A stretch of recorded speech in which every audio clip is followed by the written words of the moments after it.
Hello, everybody. I wanted to talk about the topic of shame today. And in my last video, I spoke about guilt. I spoke about true guilt versus false guilt. And true guilt being something that's pretty easy for us to remedy because we can apologize. It's an action we took that we can remedy and get the quick fix. And false guilt being something that happens when we have a greater expectation than our capabilities.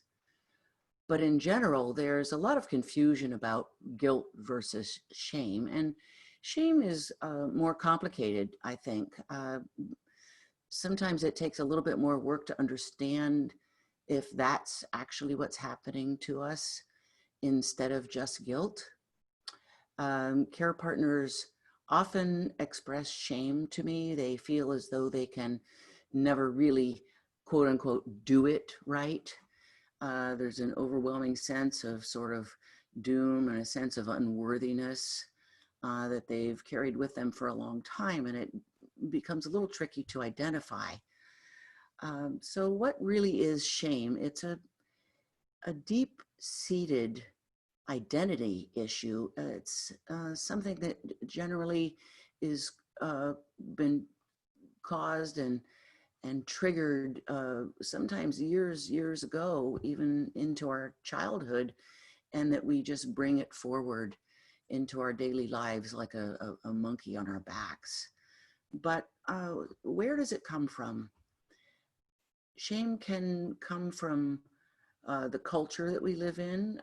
Sometimes we are taught or judged if we do something a certain way, or we dress a certain way, or we speak a certain way, or sometimes even, holding our spoon or our fork at the table a certain way, we can be chastised for that, and we take these moments in, and we hold them. We hold them in our bodies, in our bones, in our cells, and we over time just they sit there, and we feel like we are not worthy of even being on the planet. Another place that shame can get sort of set up and get stored in us is from old traumas, and they can be large or small. Sometimes even the best meaning and loving parents can sort of indicate to us an expectation of how they want us to be.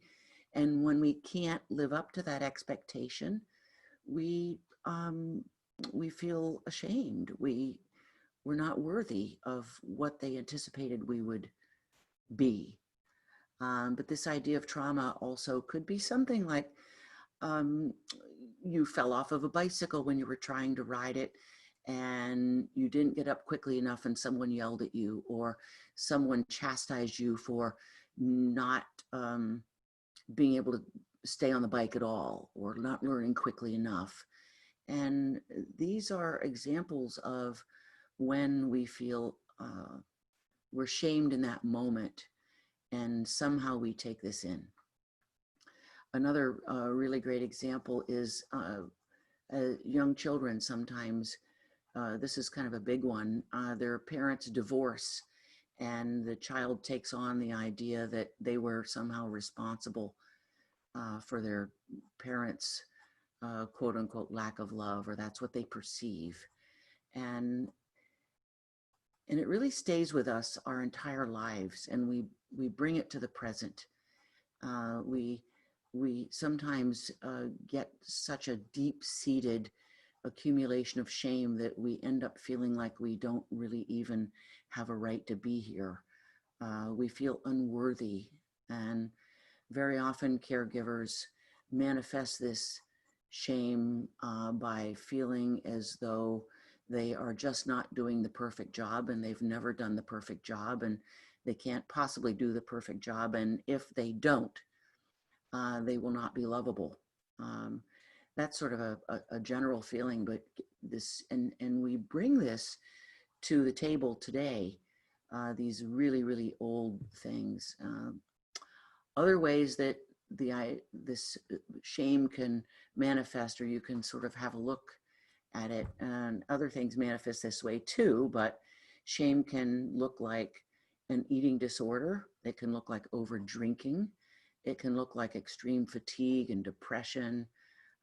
It can be a little bit insidious, but one of the things to do is to take a look at your behavior. And when you feel like any of these things that I'm describing, see if you can go back, in your lifetime, maybe far back, maybe not so far back, and identify a time when you felt like this before, when you felt like you were unworthy, or when did you feel like you weren't really worth being around, and that you could never do something as well as somebody else could do it,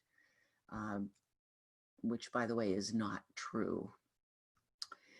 But if you do recognize shame and you are able to feel like you understand this feeling, then the next thing to do is to recognize right here and now, when are you feeling these feelings? When are you feeling ashamed, if you can identify that?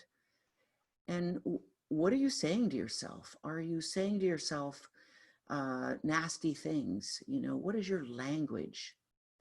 And we have a chatter in our heads, all of us, all day long. What's the tone of your chatter? Is it nasty? Is it negative?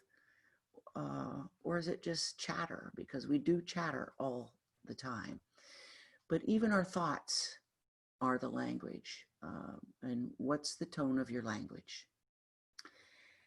Another thing that we can do is develop a compassion for ourselves. This is one of the keys to getting through this idea of feeling unworthy and unlovable. And when you notice this tone that you're having, step back, ask yourself, am I really doing okay? Is what's going on really my fault? Did I do something wrong? No, that's old stuff. And a third one that I really like, which can be very effective, is to act as if you are a person of worth and value. And sometimes just changing our posture and lifting our heart to the sky and lifting our chin a little bit can really open our hearts to ourselves, and others notice. So it's a fascinating thing. It's sort of like this old idea of fake it till you make it, but it really does work. And if you practice some of these things for a while, you'll begin to allow these feelings to emerge of pride and a sense of self-esteem that you might not have known for a while. So please just practice these a little tiny bit at a time, and you'll become aware of perhaps where these feelings came from. Are they really shame? Can you identify, this monkey on your back that you've had there for a while? And that'll help you sort this out. And over time, that you will begin to see that you're a very, very special caregiver, and that you are worthy as a care partner of caring for yourself. And of course, this is something that I coach people on all the time, of caring for yourself as a caregiver is the only way to really successfully care for another with a sense of ease and grace and freedom, which is entirely possible in my opinion. So the next time I do a video, I will delve into some of these practices of opening the heart, some of the practices that I help others with, and that I use myself. We all experience all of these things that I refer to so often.